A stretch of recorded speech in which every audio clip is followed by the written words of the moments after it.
వాట్సాప్లో అట ఒక కొత్త ఫీచర్ వచ్చింది.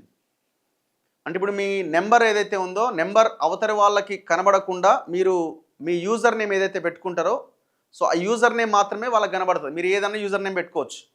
సో ఆ యూజర్ నేమ్ మాత్రమే అవతల వాళ్ళకి కనబడుతుంది. మీరు వాళ్ళతో కాల్ మాట్లాడినా వాళ్ళతో చాట్ చేసినా కూడా మీ పేరు మీ నెంబర్ కూడా కనబడకుండా చేయొచ్చు అనమాట.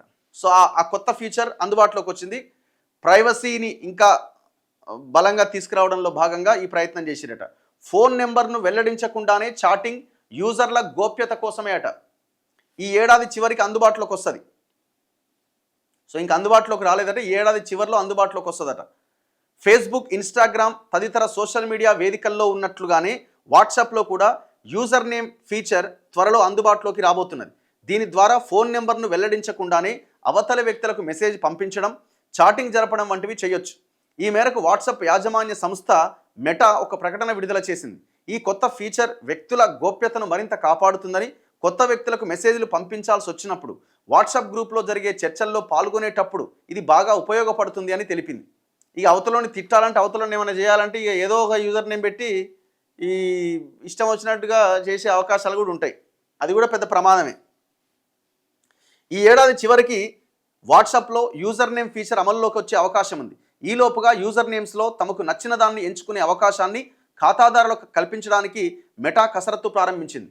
వాట్సాప్లో ప్రస్తుతం 300 కోట్ల మందికి పైగా యూజర్లు ఉన్నారట. 300 crores ఉన్నారట. ఇంత భారీ సంఖ్య కారణంగా పేర్లు కలిసిపోయే అవకాశం ఉన్నది. అందుకనే యూజర్ నేమ్స్తో కూడిన రిజర్వేషన్స్ని ఓపెన్ చేస్తున్నాం. వాటిలోంచి ఎవరికి వారు నచ్చిన దాన్ని ఎంపిక చేసుకోవచ్చట. మరోవైపు కంటెంట్ క్రియేటర్లు, కంపెనీలు, చిన్నపాటి వ్యాపారాలు చేసుకునే వాళ్ళు తమ ఇన్స్టాగ్రామ్, ఫేస్బుక్ అకౌంట్స్లో ఉన్న యూజర్ నేమ్నే వాట్సాప్లో కూడా వాడుకునే అవకాశం కల్పించబోతున్నట్లు మెటా తెలిపింది. ఇక యూజర్ నేమ్ డైరెక్టరీ వంటిది కానీ దానిని సెర్చ్ చేసే ఆప్షన్ కానీ ఉండబోదట.